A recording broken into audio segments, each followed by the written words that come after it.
Welcome to the Backyard Bounty Podcast from heritageacresmarket.com, where we talk about all things backyard poultry, beekeeping, gardening, sustainable living, and more. And now, here's your host, Nicole.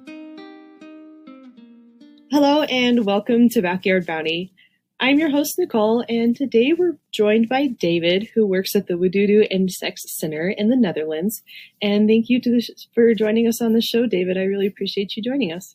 Oh, thank you so much for having me. It's really good to be here and spread the word about the company, about insects, and basically the future of the world. Yeah, I'm really excited to have you on the show. I know that we've kind of talked briefly before this, and I know that you've got some really exciting information for us. So to start, maybe can you tell us some about the Insect Center and what you do? Yeah, definitely. So we are based in the Netherlands in a small town way up north. It's in Bijlen. The name Wadudu comes from Swahili, and literally if you translate that, it comes from the word insect. And in my local dialect, if you pronounce it Wadudu, that basically means what are you doing? And since insects are quite new in the Netherlands, especially like in Europe, and people, well, they don't vomit when I talk about it, but they look at me strange when I tell people that people are eating insects on a daily basis. So that's where the name comes from. We've got about a 2,700 square foot facility right now with about, I'd say 55 million animals at any given time. And we basically reproduce the mealworms instead of breeding them. And our focus and aim is to basically get this sector to adulthood here in basically Northwest Europe, and trying to divvy up the sector. Right now, you're looking at, for example, the poultry industry, and you see the people doing the chicks, and then they've got the laying hens, and then they've got the roosters, and everything is specialized nowadays. And when we look at the insect sector, especially here in Europe, we see one company that is doing raising, breeding, multiplying, killing, and then even the further steps up to packaging is all done within one facility. And we thought that was a crazy thing. So we decided to bring the sector to adulthood, if you want. And we're trying to change the way we look at the sector. And yeah, I guess that would be a good summary of what we do. So you predominantly raise the mealworms and for human consumption then? Because, here in the U.S., pretty much kind of like you mentioned in Europe, insects are used for, your chickens or for fishing and things like that. But you guys are specializing in the consumption market? Well, it's one of the focus points we have, but I think that the future of insects in the short term, so I'm talking 5 to 10 years, will be in the aquaculture, so fish, and talk about trout, salmon, that kind of fish that grow really well on insects, and that's been proven through research. So our main focus is that for now, and it's about the beetle for us, not as much about the worm right now. And we try to focus on other breeders and not as much the end consumer, to say. So why the beetle? Why is that your focus? Because we found a way to properly harvest the eggs that come from the beetles, and we are able to set up what we call a glass worm. And basically that's a mealworm that's a few days old. We can deliver that to a customer. The customer can do its own raising, and they can supply us back with grown adult mealworms, or they can start reproducing for themselves. And those are the focus points we decided on right now. Oh, okay. How interesting. Yeah, as far as we know, we are the only ones in the world that are doing that right now. And if I'm wrong, correct me, or people can write you or write me, because we'd love to learn more. Yeah, I haven't heard anything. I mean, that doesn't mean that nobody's doing it, but to my knowledge, I haven't heard of anybody else doing that either. So, so how do you harvest the egg? I mean, I know that they're so tiny. What's the process for that? I can't tell you everything about that because we Sure. are the only ones in the world doing that right now. So Of we have course. to be careful on what we share. The rest is all open innovation, and together you get further anyway. So you can ask us for any information, and that brings us back to the company as well. But basically, we try to separate the substrate from the beetle and bring in that substrate to a new place where we can hatch the eggs, and then we sift out basically the babies or the eggs that are left over.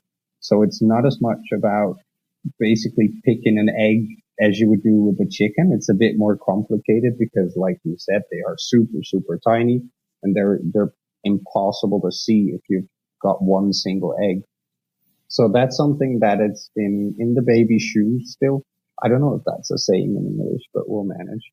We'll manage. And from there on out, it's a basic process based on the humidity in your cells and the temperature as well. And if you do that right by the proper instructions, you manage to get a beautiful final product, which is a glass worm that's only a few days old. How interesting. So that was one of the things that I was going to ask you when it's so when it comes to raising the mealworms, what techniques do you use to have the best yield as far as, like temperature and what you feed them, more so for the people here that might want to raise mealworms? Can you give them some suggestions on how they can optimize their own little home farm? Oh, definitely. I think your key points for home farming are a steady temperature, good humidity, and making sure you feed on a regular interval. So don't go feeding when the bin is almost empty. Just make sure you feed them, for example, your wet feed, which could be a carrot, a potato, a cucumber. That's all right as long as the moisture content is in there and it doesn't mold up your bin. You're perfectly fine. But do it on regular intervals. Every Monday, Wednesday, Friday, you feed them a little wet feed. And every Saturday, you add a little dry feed. And if you do that on regular intervals and you keep doing that for the whole process, which could be anywhere between, let's say for a hobby farmer, between 9 to 15 weeks, just keep it up. And that is the most important factor. Keep it constant. And what about grain mites? That tends to be an issue. And my assumption is it's because people with their own little home farms, they keep their colony in wheat bran or oatmeal, and then they give it too much moisture, and then next thing you know, you have grain mites everywhere. Do you ever have issues with that? We've had one situation where we had to clear out basically the whole process. And in that process, we found out that it was too humid in our cells as well, and we had to clear the whole facility because they just appeared, and they are, I won't say a constant factor you're battling, but you're giving them the perfect climate to grow because it is the same climate for your mealworms. Basically, for now, they are kind of unavoidable because you can't treat your substrate because you can't heat treat that because you'll kill everything that's inside your feed. Like it's a very, very uphill battle. And I'd say keeping it under control by keeping your humidity at a decent level. So let's say anywhere between 60 to 70% and don't go too much on your temperature because having a climate of, let's say, 27 degrees Celsius, which should be around 80 Fahrenheit, I think you guys calculate in. And that would be a good start because we all know that a higher humidity will guarantee you bigger or fatter worms, but it will also give a better environment for pests like that. So basically take your losses and be happy you've got a clean cell to grow them in. Sure. So I appreciate you kind of adding the input for the home market. I know that you guys are obviously more commercial, but it's really popular here for people to have their own little home farms. So that's really helpful. So with you guys for the glassworms, you said that you mostly supply those to the fisheries right now, to the fish farms? Yeah, well, at this current point, we are delivering those glassworms, which won't be eaten by any fish, but we feed those or we supply those to other farmers that are local to us. We based our company on research, production, and advice. And everything we do is either for the research or a product of that research. And from that research, we started advising other companies, and we told them, like, this is what we know. Here's the information. And if you put your bins in 27 degrees and you give them that amount of humidity and you make sure you have air circulation, you can grow our glassworm into an amazing adult mealworm, which you can sell for X amount. And that way we both make a little profit. We help grow the sector. And that's how we currently get our mealworms. And those mealworms are mostly sold to either other traders or people who have fisheries, people who have poultry, and your classic hobbyist who keeps his little singing birds or who has hedgehogs, all sorts of things. Okay. That totally makes sense. That takes out the whole frustration of having to have the beetles and breed them and wait for them to hatch and everything, and all of the things that could go wrong between point A to point B. Definitely. Yeah, there's a lot to discover in the beautiful world of having insects and having them grow properly. And that a way like this for us is a great way to contribute to the complete sector, to contribute to biodiversity, to make sure that those giant boats from Chile filled with anchovies don't have to come here. So we have fish meal, which we can feed to our own salmon. And then we can say we have wild caught salmon. And I mean, come on, guys. Just make sure you have an alternative. And this is a great start. And I'm not saying it's the solution to solving a big world problem, but I am saying it's a big contribution to a better future. Absolutely. What, with what you guys have been doing, what is your forecast with the future of insects?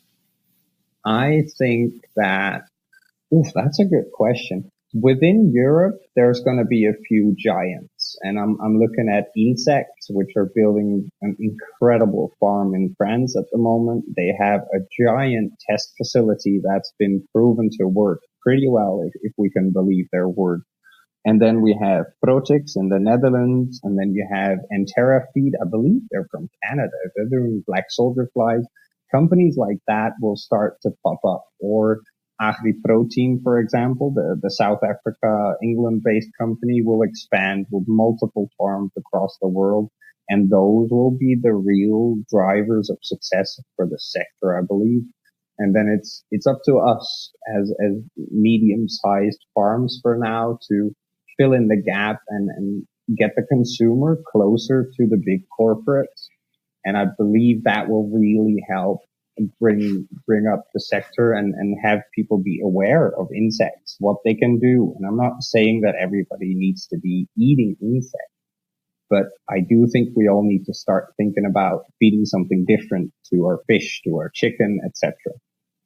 Sure. I mean, grain feed is less than sustainable, and it's really not necessarily a complete diet for chickens, for example. And obviously it's similar for other animals as well. So, chickens are supposed to eat bugs, of course, so we need to be giving those to them to have healthier birds. Yeah, definitely. And for them, it's nature. It's going back old school, the chickens in the backyard snatching up their own insects. And to bring back a piece of that basic instinct for those animals. That's really nice as well. I know that there's a few suppliers of mealworms that are popular here, and unfortunately a lot of them come from China, where they're not exactly fed the best diet. I know that they're notoriously fed things like styrofoam and things like that. And I assume you guys don't. Let me try that again. Do you feed styrofoam to your mealworms or anything like that? I don't even see the point of that because there's been tests and we work together with a bunch of universities, other farmers, enthusiastic entrepreneurs who want to know more. And that's all great. And we've tested things like that. And to me, it's more than like a myth because the insect will kind of grow, but your process will be taken longer. They will be less healthy. They will be less lively, less happy. And I don't even think it's a real benefit. You know, what we feed is, for our wet feed, we use carrots, which have a non-GMO mark on them. So we know where they come from. They're traceable and everything. And that's really good. And for the substrate we use, it is made by a Belgian company and it is specially made for breeding insects. So it has a set protein level and it has a set list of ingredients. And we know exactly what is going into the mealworm, what is good for them and how they grow best. And in our case, we also have to think about reproduction. So what feed will give us the best egg laying rates, etc. What will keep them happy? What is good for a beetle that might be a little less good for a mealworm? And we found a balance in that with our current supplier. So no, it's no styrofoam in our company. Well, that's good to know. So, what kind of other research projects are you guys working on with your insects? We just released a paper about the laying hens, and it's been proven that their lives are basically bettered by feeding them live insects. And especially in the last few weeks of a laying hen, you notice that they get a little bit lazy. They tend to sit more and they don't move a lot and they get a little cranky, to say so. So they start pecking at each other.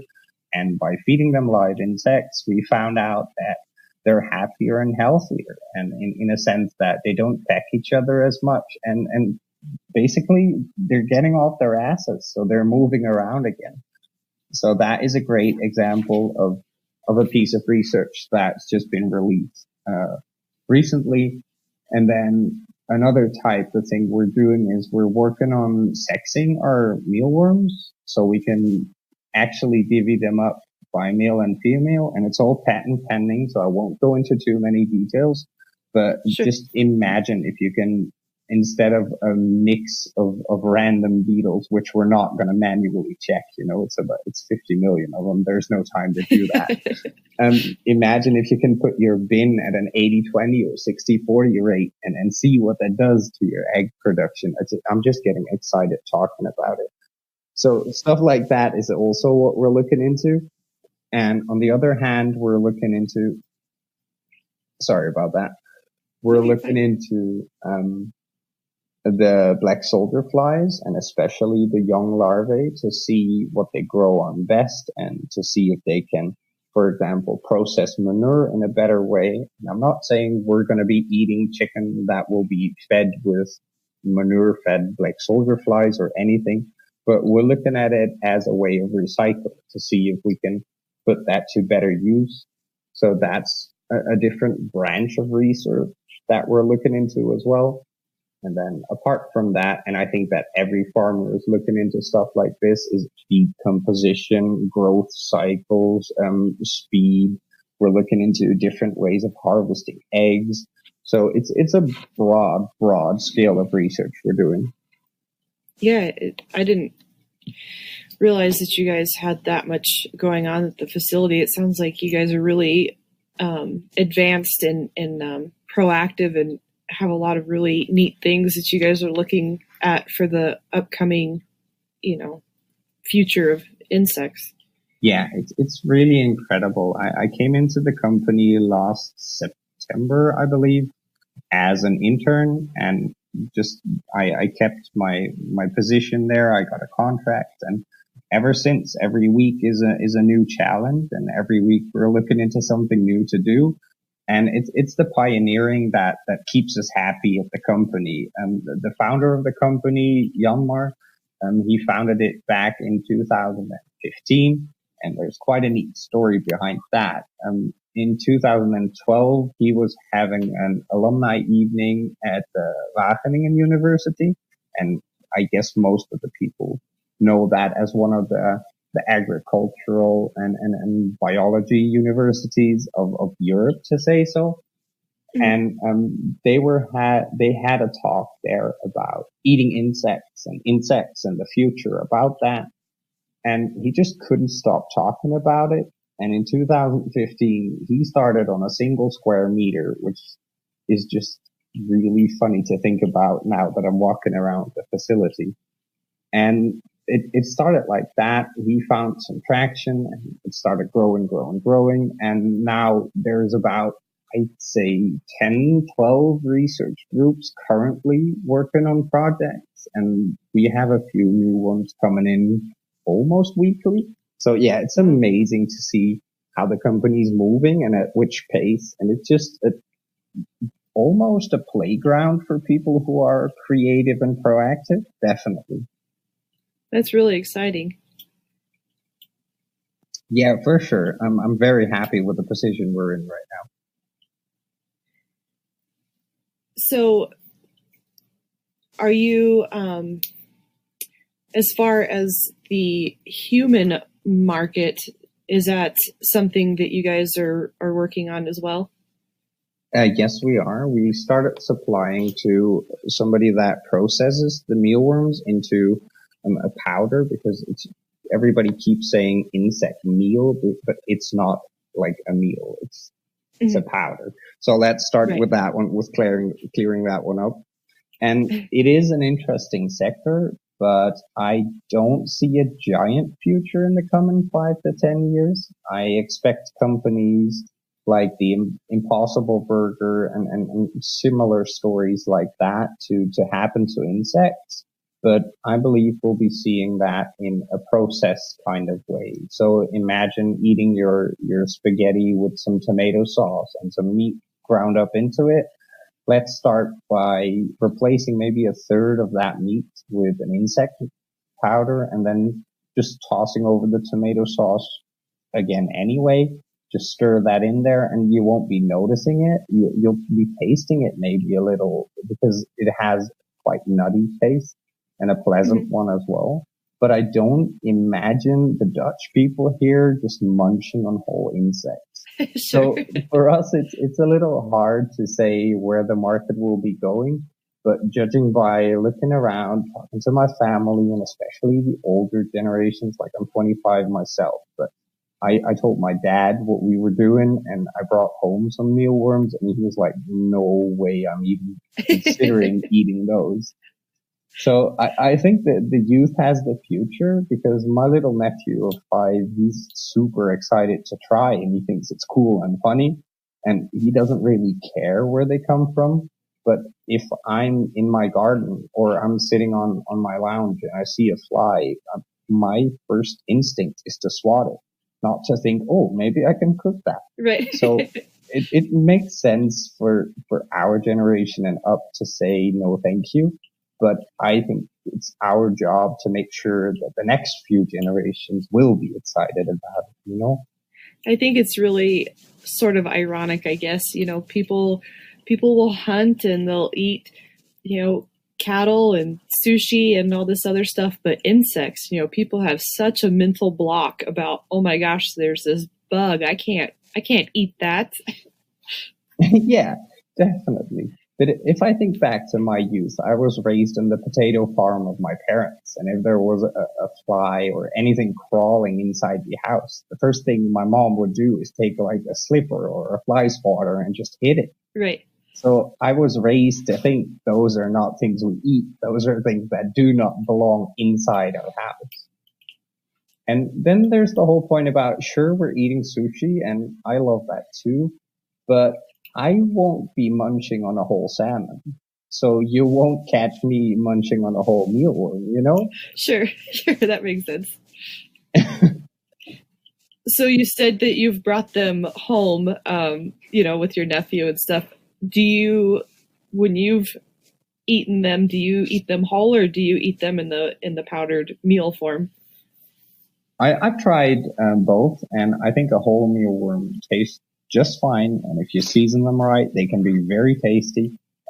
Maybe a little dry because it's just a boring larvae in that sense, So it's not super exciting, but I do see a lot of possibilities for the future. I believe there's this German company, and I'm sorry I forgot their names, but they're making a pasta where they replaced a whole bunch of grain with insect meal. Stuff like that, I'd be happy to try. And then there's a burger from the Bug Foundation in Germany that's supposed to be very, very tasty. I haven't gotten my hands on it yet, but stuff like that, I wouldn't mind eating. And if I didn't tell my dad there would be bugs inside, I bet you he'd take a bite. Absolutely.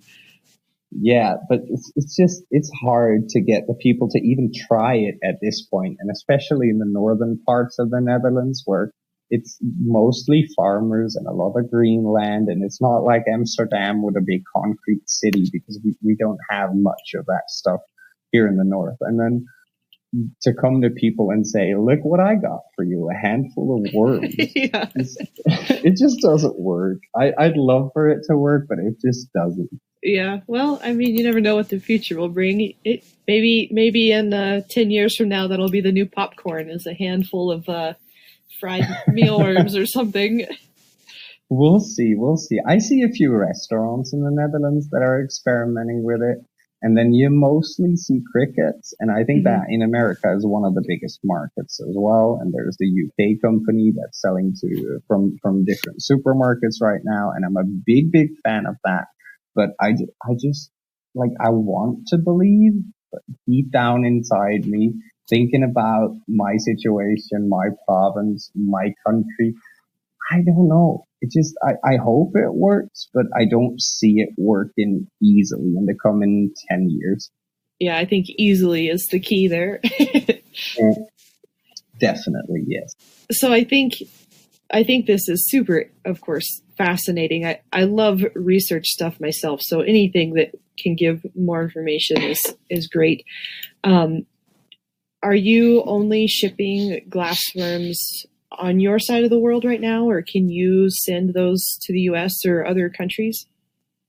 I wish we could. We're trying to keep it local for now because there are many farmers trying to get up and running, and that it all comes from the advice part we do. Like I spoke about the research production advice part, and from our advice, we do a monthly knowledge session where people just can come by for a small fee. They can sit down, ask us anything they like, and we answer everything truthfully. They can come inside our facility, take pictures, and literally get to know everything they like except for the egg harvesting part. Oh, sure. Of course, the first thing I ask. No, but that's what's the most interesting, right? I understand. But we've got a few people that are actually setting up their farms right now. We've got one fully automated farm that is up and running right now that we supply our worms to each week, and they are looking to expand so we can get more worms to them. And as soon as we open our new facility, which should be in a few months from now, we're going to go tenfold. So we'll be at 27,000 square feet. Oh, wow. And I'm hoping to touch on 1 billion animals, but I'm not sure we can make it. But that's going to be a calculation for later. And as soon as that hits, I think we're going to look into shipping to, let's say, the United Kingdom, Germany, Belgium, France. And for now, we could just sell everything to one single farm and get them up and going, and then a month later do the next one. But we're trying to divvy it up and make sure that everybody gets their share. Sure. And that new facility, is that pretty much exclusively the glassworms as well?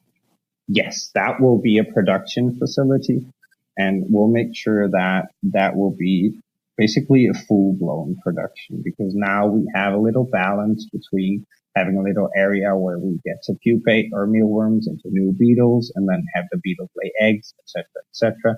But again, on 2,700 square foot, you can't do that much because we're filled to the brim. So we were simply looking for more space to grow more and grow faster, hopefully, and be able to help more farmers more quickly, basically. How exciting. It's some pretty exciting future that you guys have ahead of you. Yes, it is very exciting, but it's also nerve-wracking because the biggest problems within the sector that we are seeing at different and multiple companies is scaling up, and that's been proven to be difficult.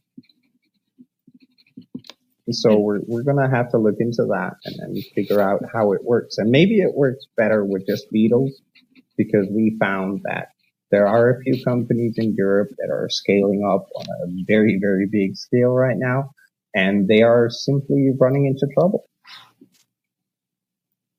What's the what kind of problems are they running into with that? Basically, it comes down to machinery. Imagine we have around 30,000 bins of insects right now, and we feed those by hand. We sift those by hand. Oh my goodness. We do it with a machine, but it's people bringing bin to the sifting station and back. So that is a full-time job for 2 people. Oh, absolutely. And from that on, try getting a robot that will do that job for you, but on a decent speed.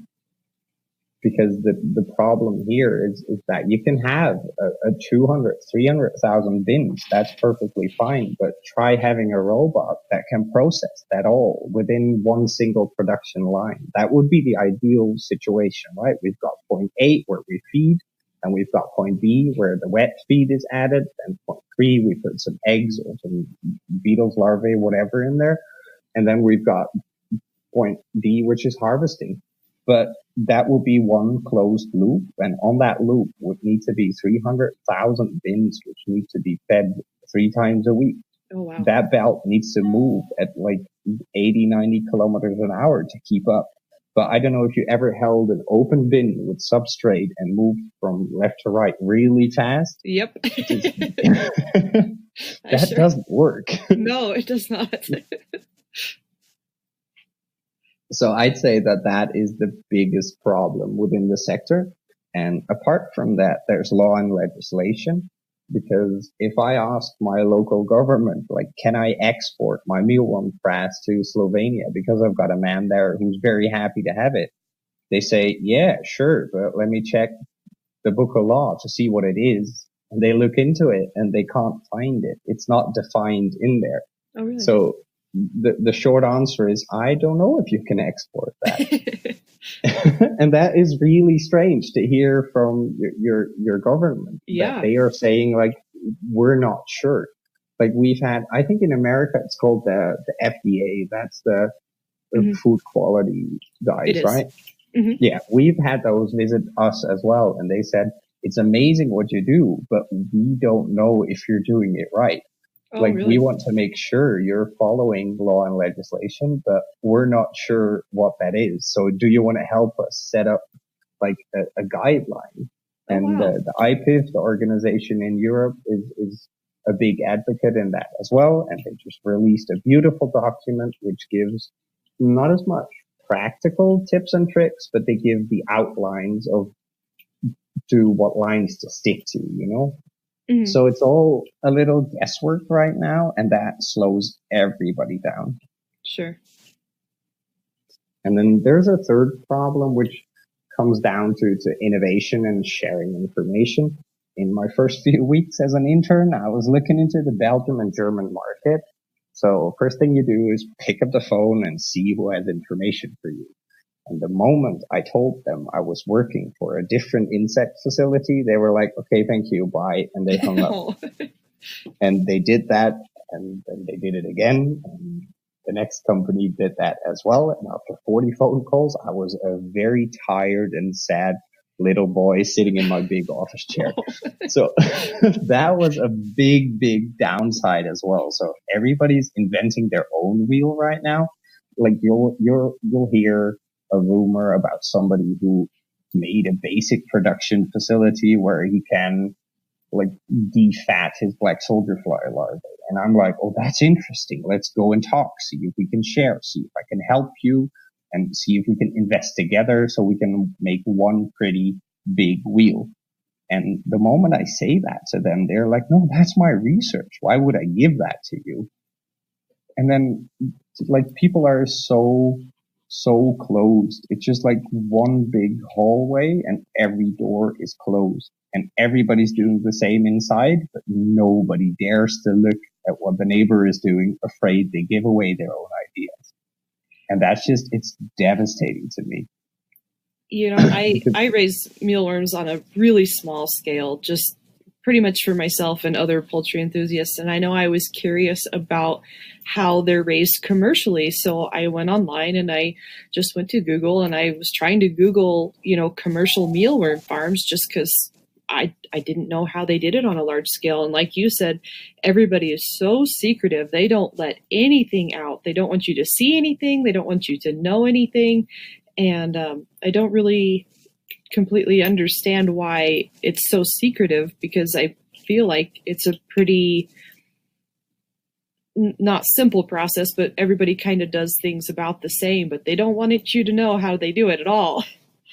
Yeah, and that's just what scares me for the future as well, because we all know the basics of how to do it. Like we need more than 26 degrees Celsius and we need more than 50% humidity, and we all know that we need to circulate some air so they don't get like 40 degrees inside the bin. And that's basically all there is on the internet right now. Right. But everybody is looking at themselves and at the market and thinking, oh my, if I'm the first, I can go very, very rich very, very quickly. And then suddenly greed is more important than innovation. And then suddenly innovation ain't even that important if you can slow down a little bit and still make enough money. And that just, it annoys me because I was raised in a very open way. Like if my dad's potatoes were growing well, our neighbor would call and come by to see how we did and what we did and would look at our plants, and he would sit down, get a coffee, and you talk about it, right? Sure. And at Wadudu, we do the same. It's open innovation. You want advice? Yeah, sure. Come on over. You want to automate your farm? Cool. We'll help you. Do you need a patent? We can understand that and support you in that, but just give us the basics so we can help get the sector where it needs to be. And if we're all just keeping our cards closed, nobody's going to get there in 10 years. Like, right. Sure, alone you might get there quicker for now if you just throw a lot of money against it, but together you'll get further, you know? So, and that's something that I don't understand, and I can't teach that to other people because they've been closed for like 5 years or maybe even 10, 15 years. And sometimes it's frustrating. On the other hand, you have to respect it and try to make a better world from within yourself, you know? So that's why we open the doors and say open innovation and take on multiple research projects, help other farmers. And on our web shop, you can just buy a Skype session with the founder of the company and just sit down, ask questions, have fun, go at it. Yeah. Yeah, that's unheard of. You know, most companies would never do that. Yeah, and I guess that's what contributes to the success we're experiencing right now. Like, for us, it's almost 9 p.m. here, but this afternoon I was helping a man from Venezuela set up his first farm. And we're talking to Lithuanian companies. We've helped people in Africa set up their very first black soldier fly farms on a tiny scale because the man had like 40 fish he'd like to feed, but he was running out of money. And he was asking us, like, you're sharing information and that's incredible. Can I have some? You know, and that's what contributes because you get your name out there, you get your knowledge out there, you get to teach people about the glassworm, and that contributes to our own success as well. Like, I'm not going to hide behind the fact that, oh, look, we're Wadudu, you can take our information. That is beneficial for us. Our goal is to get this sector to where it needs to be. And our goal is to have a very important role in that. And for now, that's working out very, very well. So yeah, that's the story. Yeah, that's great. I love that. Cool. So what, out of the black soldier flies and the mealworms, what are some of the pros and cons between the two of them? I'd say that the black soldier fly is an amazing instrument for cleaning up a lot of products that are currently not used or not used properly. And those will be the garbage men of nature. And we can use that with, currently you can't use post-consumer waste. But imagine if you've got, like, this town has 9 restaurants? If I can get all of them to collect all their food scraps that, carrots, cucumbers, bell peppers, whatever, and I can collect that, bring that to my black soldier fly, I can make a very high quality protein using basically nothing, because otherwise it will go to a landfill or somebody will compost it at most and use it on their garden. And that's good. But if I can use those scraps to bring up, I don't know, maybe 1,000 chickens a week, just imagine how many people you can feed with that. So Absolutely. black soldier fly is incredible for that. On the other hand, I do not see us humans eating the larvae or the maggots of a fly. Just, if you want maggots, you can just open your own compost bin or sit in the wind for 20 minutes and you'll find them, So that's not something that's very appealing. And that's where the mealworm comes in, because that is something that we can actually eat ourselves or make into a pasta or make a burger. So that would be the big difference. But they're both relatively easy to raise. And if you do it properly, you can do it constant. And that is the biggest factor, I think. When it comes to supplying food for, chickens or fish or whatever it may be, is the black soldier fly or the mealworm, which one do you feel is kind of more worthwhile or has the bigger, I know what I'm trying to say here. Like, what's the which one's more beneficial to raise for a food source for the animals? Ooh, that's hard to say. And I guess it depends on what you feed them, because we've got a few people breeding black soldier flies for us at the moment, just like with the glassworms, but then we supply them with the eggs. And I see that if you feed them a mixture of scraps you source locally for yourself, and for example, you add in a little chicken feed, you get beautiful thick larvae that can be used for fishing and for hobby as well. And if I'm looking at my local bird feeding stations, etc., I'm not thinking black soldier fly, I'm thinking mealworm. And I'm not sure if you would compare like the protein and vitamin levels of the both. I think the mealworm will come out a little superior, but the differences aren't that huge. I just think there is a bigger attraction to a mealworm than a black soldier fly. Mm-hmm. So I guess my pick would be the mealworm, but then again, that is the main focus of the company I work for. So, it's you preach what you practice and vice versa, I know that I've looked online because black soldier fly larvae is becoming more prevalent, and it seems like raising them is a little bit more challenging, especially on the smaller scale, because the flies obviously can fly, so you have to have a more contained system that kind of keep everybody in, and it seems like separating them, the larva, is a little bit more challenging. So I feel like without having ever raised the black soldier flies, that the mealworms are a little bit more consumer friendly to raise. Yeah, I guess they're a bit more forgiving. You can leave the door to your mealworm farm open without any trouble overnight. I definitely agree on that. On the other hand, there's this trend in America going on where people are getting compost bins where you can just put in a few grams of eggs and out come the larvae that will eat your scraps. And as soon as they're ready, they'll crawl out of the bin And because that's what they do by nature. As soon as they're ready to pupate, they will crawl out, find a dry place, because they will never pupate in the wet substrate, because that will get mold on the pupa and it will die basically. So the animal's smart enough to crawl out, and you have a little collection bin, and you just feed that collection bin to your chicken, and they never get a chance to become a fly again. And the guys that do become flies, you can put out back into your bin, or you can source some more eggs. So stuff like that is something that people are working on, and that's gaining a little more traction the last few years, I'd say. But a mealworm is more familiar. I find it hard at the moment to sell my black soldier flies. I have not a single problem selling every mealworm tenfold. I guess, mealworms have probably been more, they've been out, commercialized longer, whereas I feel like the black soldier fly is kind of the new up and coming trend.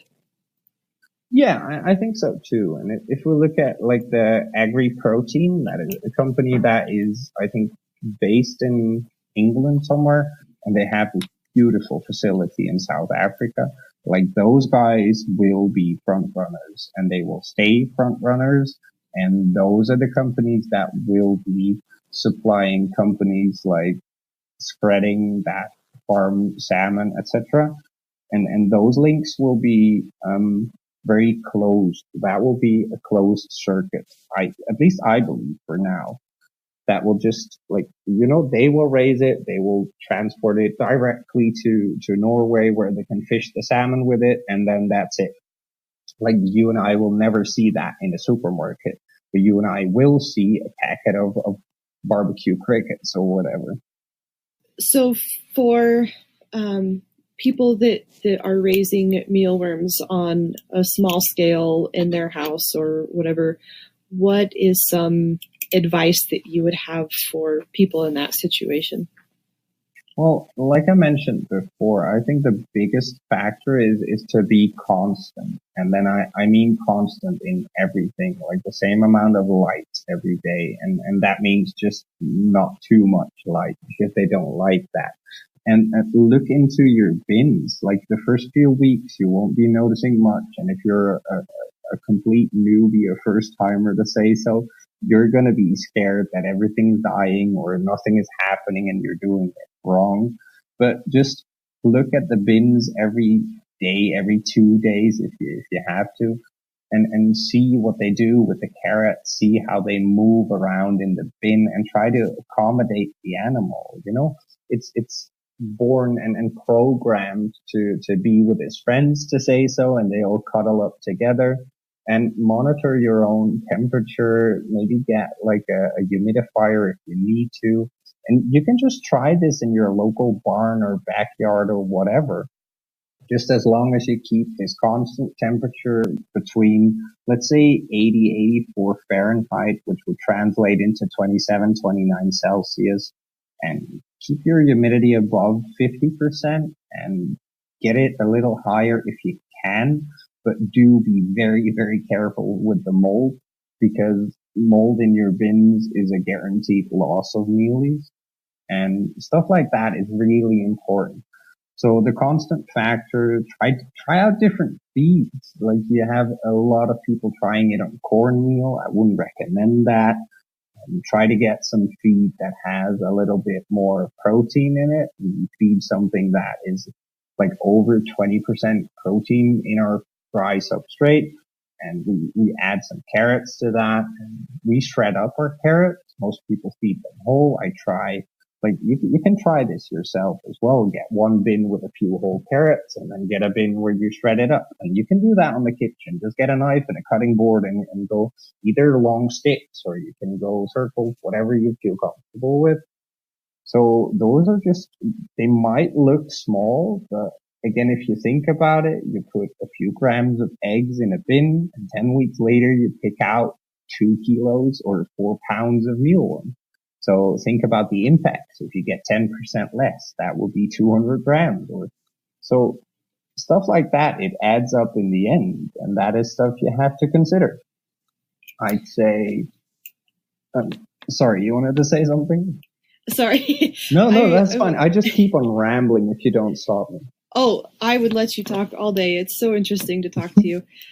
I remember reading something online, and I don't remember where it was, but something about the mealworms should be sifted through their substrate regularly because of I believe it was something about a buildup of hormones in the substrate, which will then kind of prevent them from continuing to grow.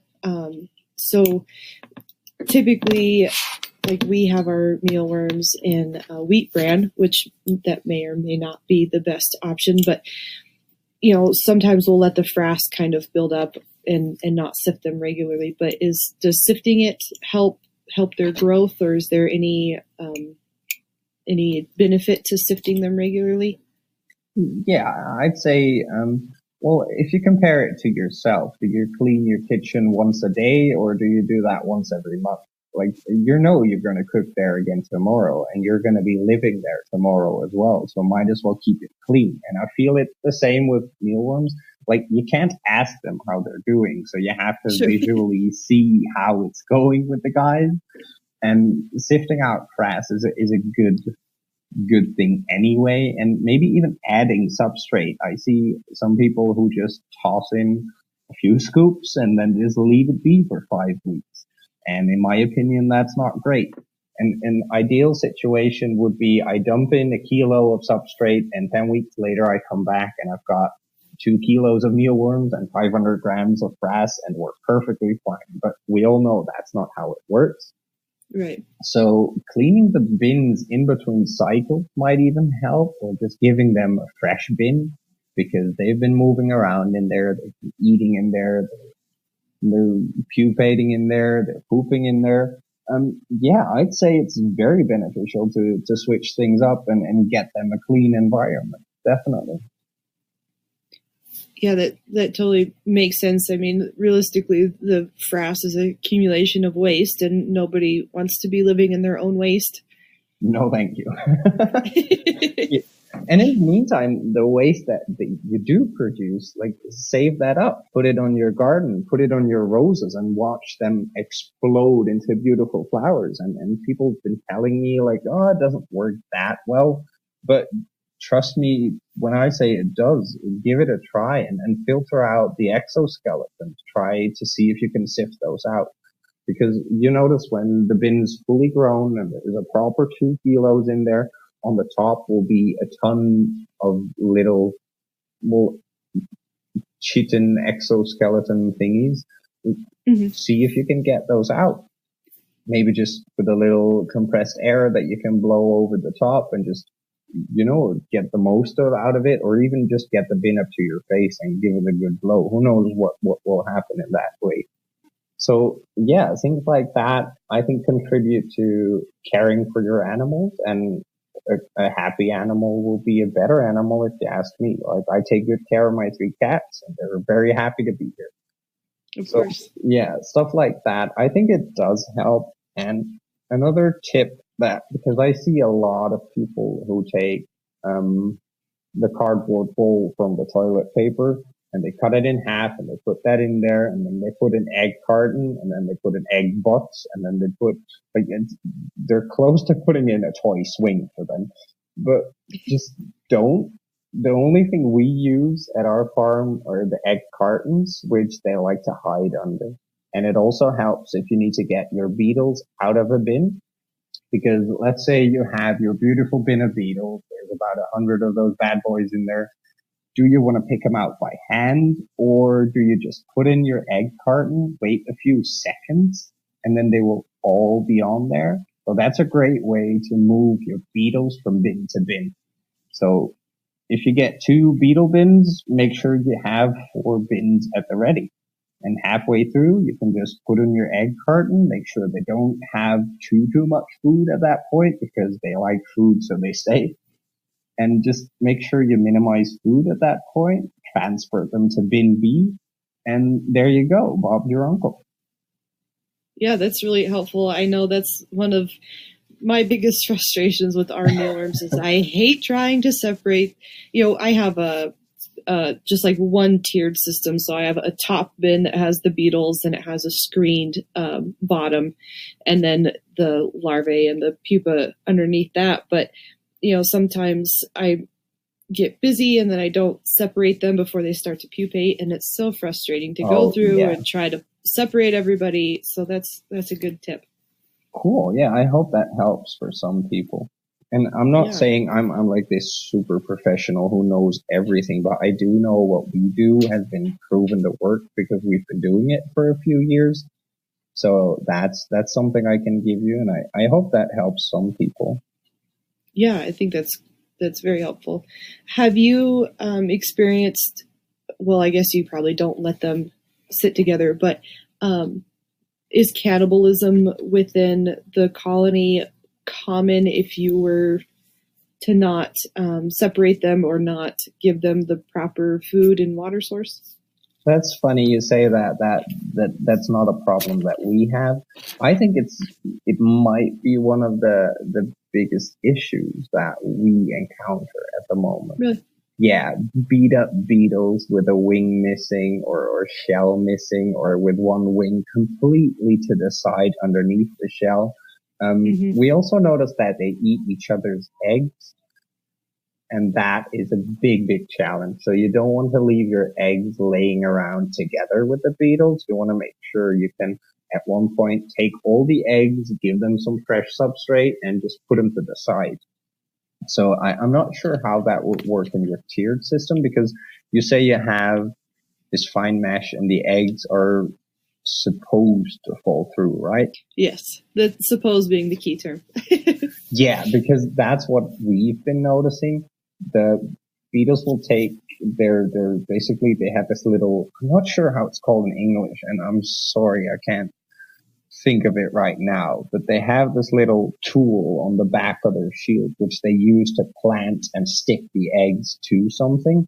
So you might have a ton of eggs sticking through your fine mesh or sticking to the side of the bin, because they're very, very resourceful in that. So I'd say, even though you have a one-tiered system, see if you can just take out your beetles every once in a while, give it a few days, let the eggs hatch there inside of there. And then as soon as they hatch, you get the tiny, tiny mealworms, which we call the glassworm, and those will crawl through. Oh, that's a good idea. So yeah, just have your beetles chill in a little tub of substrate somewhere else, and a few days later, plant them back together with your fresh substrate. Because the substrate at the top will be either used up, or it will be dirty, or whatever. So that way you get a cleaner environment for your beetles at that point. Sure. And then, of course, if they're not eating their eggs, and you have a higher yield of mealworms. So yeah, so your final bin at the bottom will look even more beautiful. Mm-hmm. Is there a maximum number of beetles per bin per surface area that you recommend? I can't tell you the exact number, because we've calculated it to a point where we can tell you at a square centimeter what works best. Oh, goodness. Yeah, like I told you, research is something we're pretty good at here. That's great.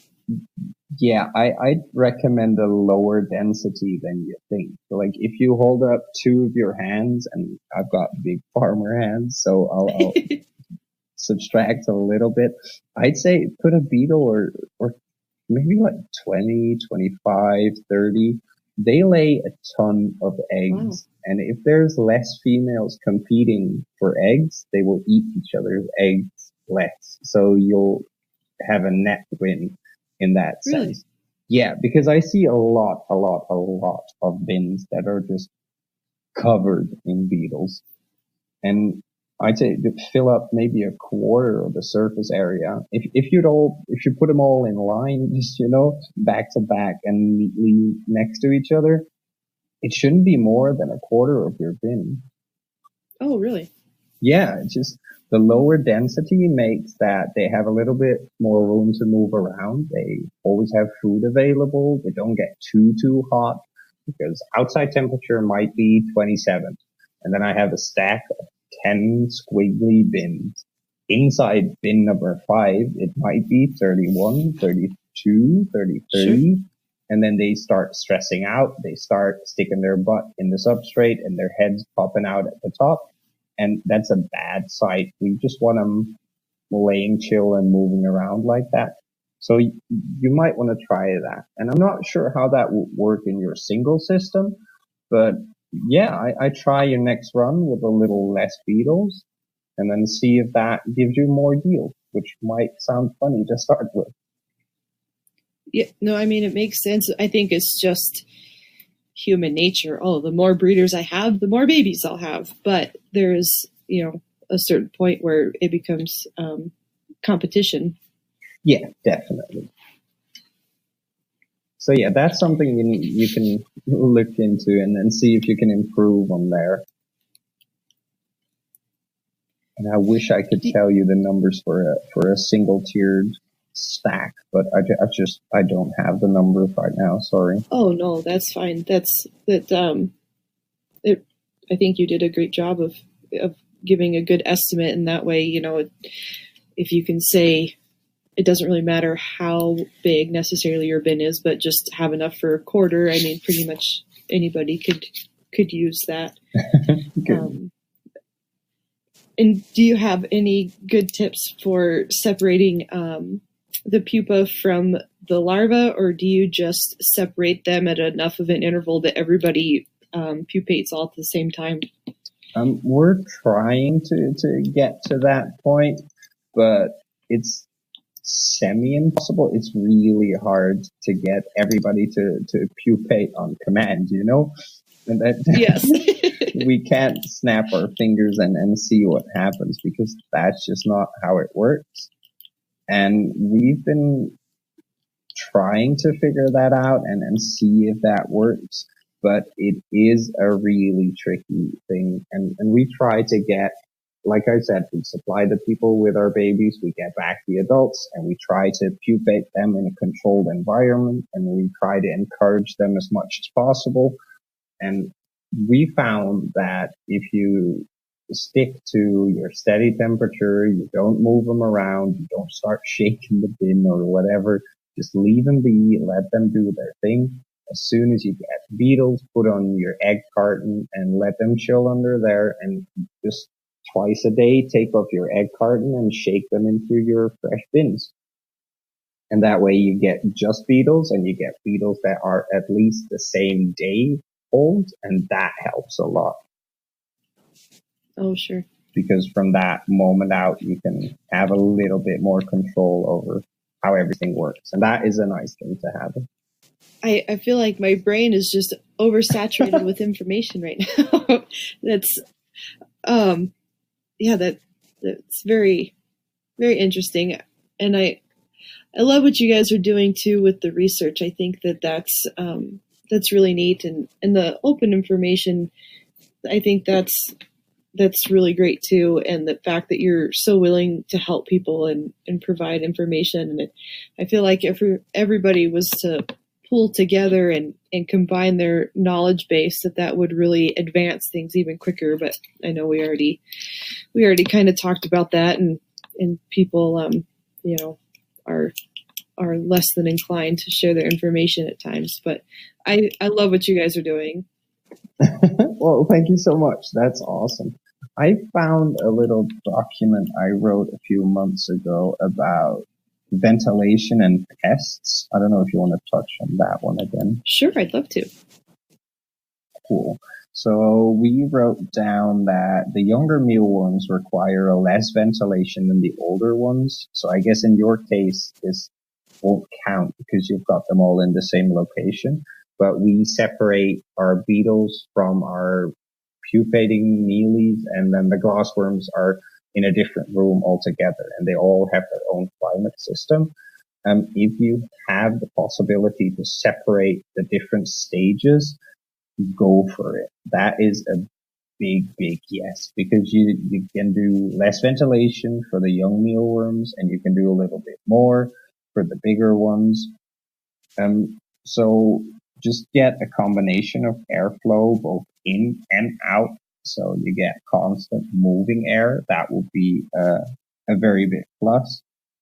And then we spoke about the pests, and we've got the meal moth that comes into your feed, very hard to prevent. So a best way to beat those guys would be an all-in, all-out system. So you completely clear the breeding space you have, and you can kill any pest that is left over. And like, apart from that, if you have the means, just put a sticky trap up on the wall. I don't know if you call it that in Canada as well. A fly lamp might even help. And you can even spray the walls with a few insecticides, which won't kill your mealworm. Just look into getting the right stuff, because that's going to be a big plus as well. It just helps keeping it clean. And apart from that, keep your tools clean. So I'm imagining you've got something you feed them with. So that might be like a little shovel or whatever. Keep the bags you feed them in closed, stuff like that. Clean the surroundings and the floor around your breeding area. Stuff like that. Make sure you don't have old birds' nests in your barn or whatever. Mm-hmm. And make sure your ventilation is clean. We see a few farmers who have a beautiful ventilation system, but if you take the hood off, it's just one big mess inside. So yeah, that's stuff that might help as soon as you spot even one single pest. We have this rule on our own farm: as soon as you spot a single mouse, assume you have over 50. Oh, sure. And yeah, 9 out of 10 times it's true. And I think it goes the same for the pests that you see within the insect sector, to say. So just make sure you keep those out as much as you can. Just be proactive as well. Make sure you check, you go through your feed. Is there any moths in there or whatever? That's just tiny tips, but they might just be the solution to the problem that the people at home have right now. Sure. It's obviously easier to prevent a pest than to try to exterminate one after you have one. And yeah, I know definitely. When I was looking on the Facebook page for your center, one of the things that really stood out to me was how exceptionally clean your facility is, because I know with my little system, it's easy to spill bran and make a mess. And of course I vacuum it up, but on such a large scale, how you keep the facility so clean, that really, I thought, was significant.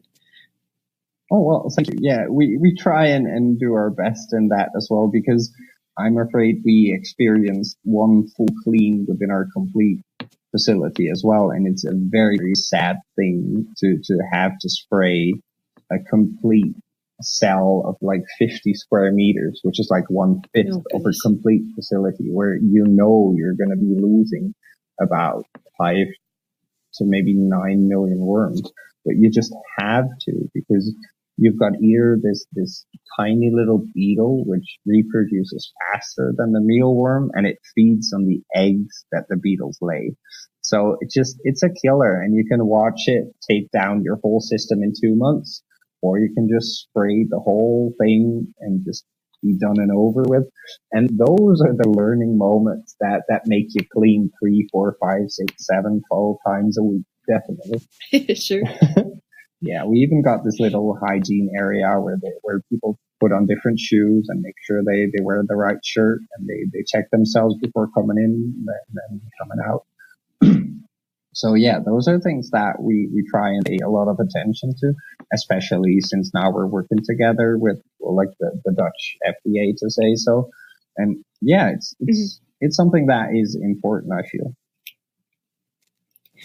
That kind of led me to another thought that I probably should have asked earlier. It's not a pest, and I'm going to mispronounce it, I'm sure. But what is your thought on including? I'm going to mess it up. But the dermestid beetles. Do you know what those are? Am I saying it right? For you to know what I'm saying. They're a little beetle that people will put in their mealworm colonies to help clean up material and waste after the mealworms. I consider that one of the biggest pests I just get rid of them because they're gonna take over. There's gonna, yeah. If you're unlucky, they're gonna take over your whole colony, and they will just basically leave no space for your mealworms. Yeah. I just Googled the beetle real quick to make sure I was talking about the right one. Yeah, but just no, keep them out. Keep them out, whatever you do, definitely. Okay, that's good to know. I have some in my bin, so I will be proactive about removing them. I can't recommend it, no, because you don't need them, and people claim to use them for, I think, cleaning up purposes, right? Yeah. Mm-hmm. But I'm going to pick your brain about this one, because you use them for cleaning, but what does it clean up for you? Because I've heard a lot of people, and I just want to hear your opinion on it. So my understanding is, and this is, I didn't do a lot of research into this personally, but when I started getting mealworms, I used to buy them from a supplier before I started breeding them on my own, and this little fuzzy worm thing was in my bin, so I contacted the supplier and said, "What is this thing, and should I be concerned?" And they told me that they kind of clean up, dead materials. So if you have the beetles that die, or incomplete, if they don't eat all of their food, that those beetles will eat it. And so they kind of just work overall in the system. I think they even said that they would eat mold spores and things like that just to help keep the colony clean. So I never went out of my way to remove them because it sounded like it was a great thing. So I just left them in there. And it's interesting that you should say that they would take over, because I've noticed in recent months, since I've been more proactive, I supply mealworms to some people in the area and online. So I've been more proactive about building my colony and taking it and trying to make it more productive. And those beetles have really expanded in numbers as well. Yeah, and I understand why you would think they're a good thing. On the other hand, if you do get mold spores in your bins, you don't have a good solution at that point, because you're fighting a symptom and not a cause. And same with the food. If there's leftover food, you're feeding too much. And if you're starting to notice mold in your bins, you have too much humidity. And if you have dead beetles, you might want to look into that instead of getting a different beetle to eat your dead beetles. So because you still end up with less beetles, because your beetles will still be dying. And then it's cool that you got a cleaning crew, but I don't want a cleaning crew. I want more live beetles. So you see what I mean? Right. We're just fighting symptoms and not the cause. Yeah. And well, now that I know about the neat trick to move beetles, it's not so difficult to move the live beetles out of the bin that has the dead beetles, and then just discard the dead ones. Yeah, definitely. Like when we are basically filtering out our beetles, we'll sift the bins and get out all the residue. And yes, there is going to be a few pieces of carrot in there. And yes, there will be a few dead beetles. I'm sorry. They're just welcome to nature. Have you ever seen a clean chicken coop? Come on. You know what I mean? It's an animal, and it's going to make a mess, and that is fine. Let it make its mess, but be a good mom and clean it up. Like the people say.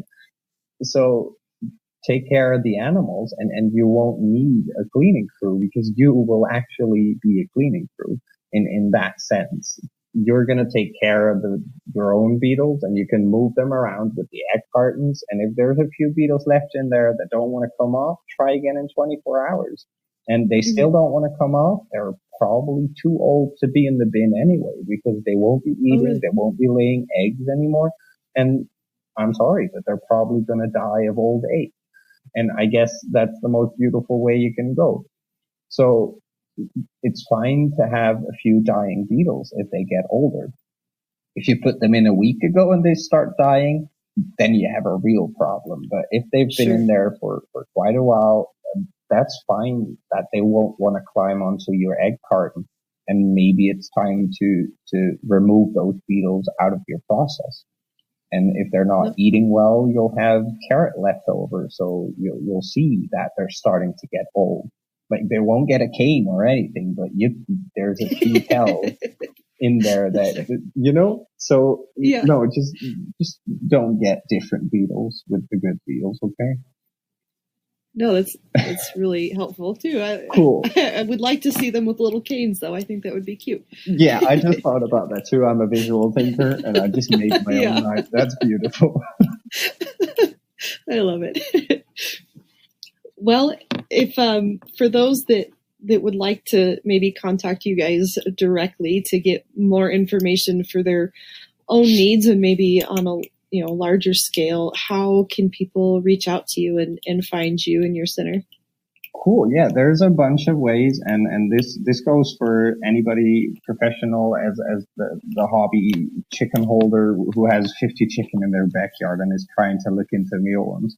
We have a little web shop where you can book a Skype session, or you can visit our facility if you like. You're always welcome to come join us in the Netherlands if you have the means, or if you are a local and you're listening to this. Apart from that, we have a Facebook page, we have a Twitter page, a LinkedIn page. We have a tiny YouTube channel which shows a little bit of our facility. And you can also check the website. There should be a phone number on there, and the email address is on there as well. So don't be afraid to call. That should be plenty of ways to reach us. Okay. And that's many ways. That's great. And we'll put links to all of those in the description for the podcast so that people can find you as well. So awesome. You guys are such a wealth of information. Thank you so much for taking the time to share all of that with us. It's really great what you guys are doing, and just you guys are such an amazing resource, and I love what you guys are working on right now. Awesome. Well, thank you, Nicole. It's been my pleasure. Like I said, open innovation is for me the only way to go. And as a company, we just believe in that. It's just sharing information is key. And yes, there might be a little limit or a little bump or an entrance fee to our information, and consider this one a freebie. And if you're properly interested, I don't think the barrier is too high. And if you're actually wanting to go for it, just come knock on our door and we'll help you along. Definitely. Wonderful. Well, thank you, David, so much. I really appreciate you taking the time for joining us and sharing all of your information. You're very welcome. Thanks for having me, Nicole. And thank you so much for listening to Backyard Bounty, and we'll see you again next week. Thank you for listening to Backyard Bounty, a podcast by heritageacresmarket.com. Don't forget to subscribe and leave us a review. If you have a question you'd like us to answer on the show, please email us at ask@heritageacresmarket.com. Also find us on Instagram, Facebook, and YouTube at Heritage Acres Market. All the links mentioned in this podcast will be included in the description. See you again next week.